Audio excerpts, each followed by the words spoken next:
дийлэх гишүүд маань явчих шиг боллоо. За тэгээд энэ нэг холбогдлолтой нэг асуудал асуухаас өмнө улсын хурлын гишүүдтэй нэг уриалга төвшүүлсэн.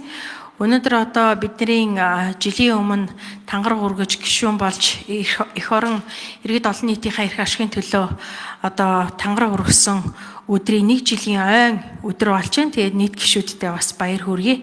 За тэгээд үүсгэн байгуулагдсанаас хойш өнөөдрийн хүртэл ер нь бүхий л төвшөнд энэ парламент бүх төвшөнд химнэлтийг, таналтыг тийм ээ одоо засгийн газар холбогдох яам агентлаг газруудаас шаардаж шахсаар ирж байгаа.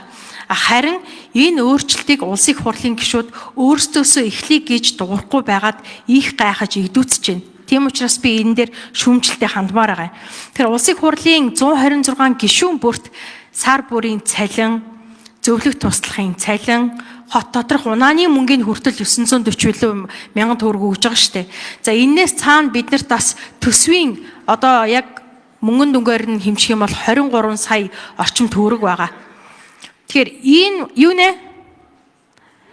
За энэ мөнгө ба штэ. Энэ мөнгийг яг үннийг хэлэхэд зориулалтаар нь зарцуулахгүй байгаа улсын хурлын гишүүд ч гэсэн байна. Тийм учраас би шүүмжлэлтэй хандж байгаа юм. Зарим улсын хурлын гишүүд өрөөдөрөн үр хүүхэд өөрсдийнхөө ах トゥ амраг садан хүргэн бирүүдээ авчраад ингээд цалингийн зардлаар зөвлөх туслах гэдэг тэртээ тэргүй орон тооны нэг зөвлөх нэг туслахыг цаанаас нь тавьчаад төрөөс цалинжуулаад татвар төлөгчдийн мөнгөөр цалинжуулаад ахад дахиад өрөөдөрөн хүмүүс авчирчаад тэднийхээ одоо бүгднгийн ингээд те ах トゥ амраг саднаа ингээд цалингийн зардлаар тижээж байгаа хүмүүс ч гэсэн байна. Тэгэхээр зэрэг би энэ сар бүрийн энэ улсын хурлын төсвийн гишүүдийн төсвийг бүрэн байхгүй болгож танаад ингэснээрээ бид нар сар болгон 2.8 тэрбум төгрөг жилд 35 тэрбум төгрөг хэмж үлдсэн 3 жилийн хугацаанд бид нар 100 орчим тэрбум төгрөгийг хэмнэж энэ улсын татвар төлөгчдийн өмнө бас нэг буян болох ийм боломж байна гэж би уриалж байгаа. За тэгэхээр энэ мөнгнөөс одоо яг үнийг хэлэхэд энэ гадаад дотоод бүхий л томилтыг төвөдөг хэдэн гишүүд байна. Заримийнх нь баг хилэн чүрхгүй шахан байжж явж л идэг. Тэр ийм хүмүүсийн одоо зүгээр нэг гадаад явж үздэг мөнгө эсвэл ах トゥ амраг саднаа цалинжуулдаг ийм мөнгө байлгахын эсрэг одоо бас уриалга дэвшүүлж байгаа юм. Тэгэхээр зэрэг энэ мөнгийг бүгдээрээ болоод харин энэ мөнгөөрөө бид нар химнээд тэр бусдаас хивэн тан гэж одоо шаарддаг энэ мөнгөө бид нар өөрсдөө бас химнэе.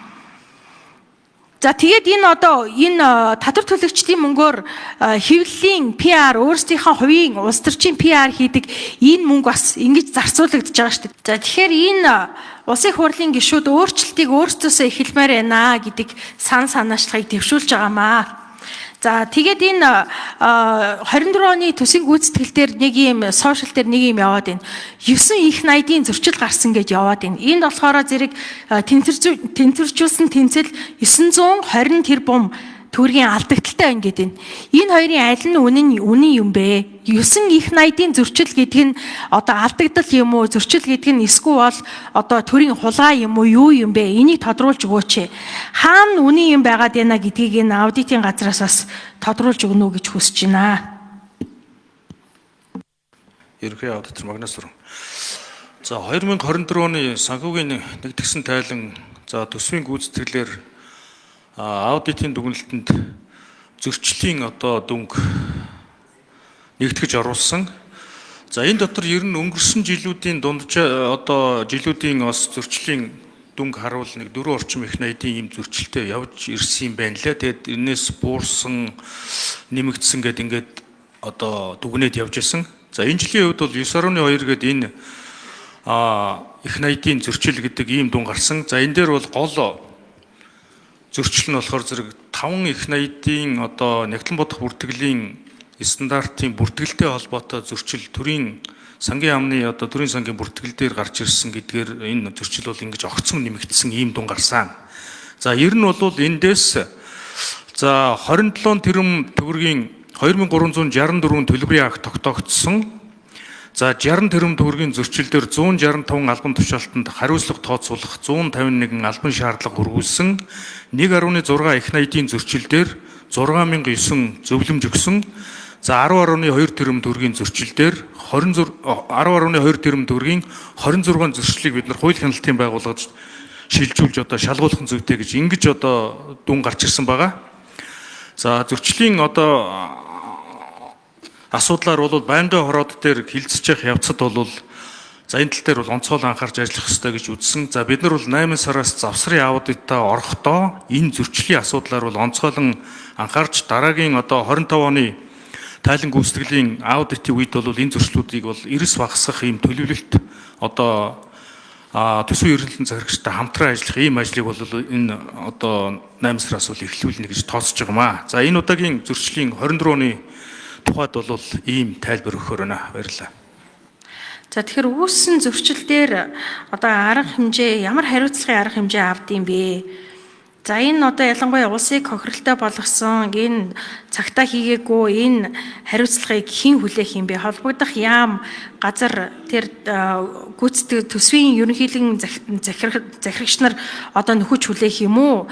Эсвэл энийг нь 25 он руу шингээгээд ингэж явах юм уу? Ямар байдлаар шийдэх юм? За 24 оны гүйцэтгэлээр бол бид нар 165 албан тушаалтанд хариуцлага тооцоолох албан шаардлагыг хургуулсан. Энэ бол 60 орчим тэрбум төгрөгийн зөрчил дээр. За мөн 10.2 тэрбум төгрөгийн зөрчлийг бол гэмтэргийн шинжтэй байж болзошгүй гэж үзээд хууль хяналтын байгууллага шилжүүлсэн. За хууль хяналтын байгууллага шилжүүлээд гэмтэргийн чанартай бол эрүүгийн хариуцлага хүлээгдэнэ.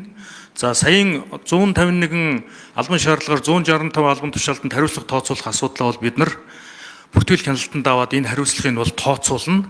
За хоёрдугаарт төсвийн тухай хуулийн 73 дээр байдаг энэ заалтаар бол энэ одоо төсвийн хөрөнгийг зориулт тусаар зарцуулсан за хууль тогтоомж зөрчиж энэ өмч хөрөнгийн асуудал дээр зөрчил гаргасан тохиолдолд албан тушаалаас чөлөөлөх үндэслэл болно гэдэг ингээд тодорхой заасан заалтууд бий. Тийм учраас бид нар энэ одоо төсвийн тухай хуулийн энэ